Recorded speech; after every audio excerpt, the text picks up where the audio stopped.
رب اشرح لي صدري ويسر لي أمري واحلل عقدة من لساني يفقهوا قولي ربنا زدنا علما. அஸ்ஸலாமு அலைக்கும் வரஹ்மத்துல்லாஹி வபரகாத்துஹு. வெல்கம் டு கீரு ஜன்னாயம். தஸ்னிம் எல்லாரும் எப்படி இருக்கீங்க?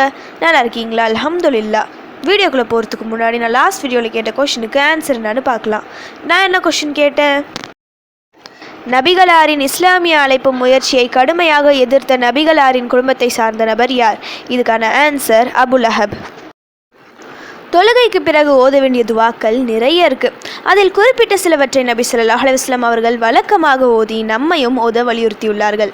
லாஸ்ட் வீடியோவில் தொழுகைக்கு பிறகு ஓத வேண்டிய சின்ன ஒரு துவாவை பார்த்தோம். எல்லாரும் அதை ஓதி வரீங்கன்னு நம்புகிறேன். இந்த வீடியோவில் ஒரு 3 திக்ரை பார்க்க போகிறோம். இந்த திக்ரை பற்றி நபி ஸல்லல்லாஹு அலைஹி வஸல்லம் அவர்கள் என்ன சொல்லியிருக்காங்கன்னா, ஒவ்வொரு வேளை தொழுகைக்கு பிறகு இதை ஓதுவது எளிது, ஆனால் பின்பற்றுவது கடினம். ஷைத்தான் ஓத விட மாட்டான், மறக்க அடித்து விடுவான், மீறி ஓதிவிட்டால் சொர்க்கம் நிச்சயம் என சிறப்பித்து கூறியுள்ளார்கள். அந்த 3 திக்கர் வேற ஒன்றும் இல்லை. சுபஹானல்லாஹ் 33 முறை, அல்ஹம்துலில்லாஹ் 33 முறை, அல்லாஹு அக்பர் 33 முறை. பிறகு லா இலாஹ இல்லல்லாஹு வஹ்தஹு லா ஷரீக லஹு லஹுல் முல்கு வ லஹுல் ஹம்து வ ஹுவ அலா குல்லி ஷைஇன் கதீர் ஒரு தடவை ஓத வேண்டும். ஈஸியாக சொல்லிடலாம், ஆனால் அவ்வளவு சீக்கிரம் எல்லாரும் சொல்ல முடியாது. சொர்க்கத்திற்கு நாம் போக அவ்வளவு சீக்கிரம் ஷைத்தான் விடுவானா? நிச்சயம் நம்மை இந்த அமலை செய்ய விட மாட்டான். ஏதோ காரணம் சொல்லி தொழுகை முடிந்தவுடன் எழுந்து விடுவோம். ஆனால் உறுதியாக ஓத வேண்டும் என நினைத்தால் ஓதிவிடலாம்.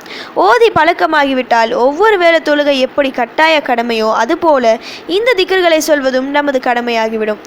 என்றும் மறக்க மாட்டோம். இதை சொல்லாமல் தொழுகையை விட்டு எழுந்திருக்க மாட்டோம்.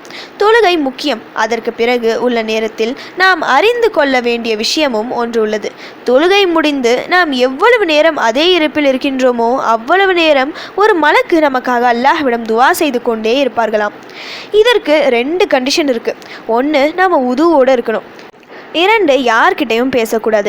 இந்த பரக்கத்தான நேரத்தில் நாம் இது போன்ற சிறந்த துவா திக்ர்களை ஓதி துவா செய்யும் போது நம்முடைய துவாக்கள் 100% கபூலாக சான்ஸ் இருக்குது. போன வீடியோவில் சொன்ன துவா, இந்த வீடியோவில் சொன்ன திக்ர், இந்த 2ஐ வழக்கமாக 5 வேளை தொழுது நீங்கள் ஓதுனா போதும்.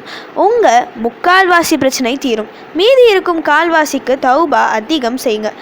வளமான ஒரு எதிர்காலம் உங்களுக்கு உண்டு இன்ஷா அல்லாஹ். ஓகே, இப்போ ஃபைனலி கொஷின் டைம்.